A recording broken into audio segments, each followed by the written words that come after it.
Hello, Cho. Let's see this question. The question says, write a short note on how the Constituent Assembly was formed in India. Bharat में Constituent Assembly कैसे बनी, इस पर हमें एक short note लिखना है. So the answer is, in 1934, the Indian National Congress made the demand for Constituent Assembly. During Second World War, this assertion for an independent Constituent Assembly formed only of Indians gained momentum, and this was convened in 1946 under Cabinet Mission Plan. Its main aim was to draft the Constitution for India.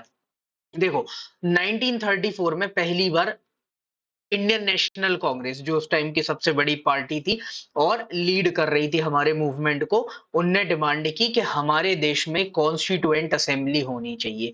Constituent assembly का मतलब क्या है? तो constituent assembly का मतलब है कि इसको हम काम दे रहे हैं संविधान बनाने का, कि अब हमारा देश इंडिपेंडेंट रहेगा और इंडिपेंडेंट देश का एक इंडिपेंडेंट संविधान होना चाहिए। इसकी पहली बार डिमांड उठी 1934 में। ब्रिटिशर्स ने हमारी डिमांड को सीरियस नहीं लिया, ठीक है, इन्होंने सीरियस नहीं लिया। लेकिन बाद में क्या हुआ कि सेकेंड वर्ल्ड वॉर स्टार्ट हो जाता है। अब सेकेंड वर्ल्ड वॉर स्टार्ट हुआ तो ब्रिटिशर्स को जरूरत थी किसकी? ब्रिटिशर्स को जरूरत थी इंडियन सोल्जर्स की, कि वो वर्ल्ड वॉर में ब्रिटिशर्स के साइड से लड़े।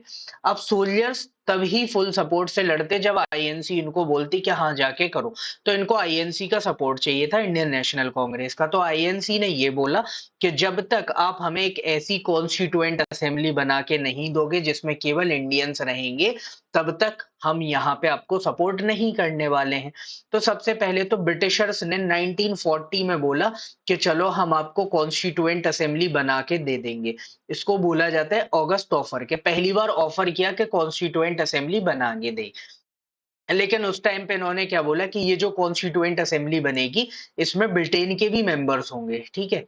तो इंडियन मेंबर्स नहीं थे, तो इन्होंने बोला नहीं, हमें पूरा ऐसा चाहिए जिसमें केवल और केवल इंडियन मेंबर्स हो।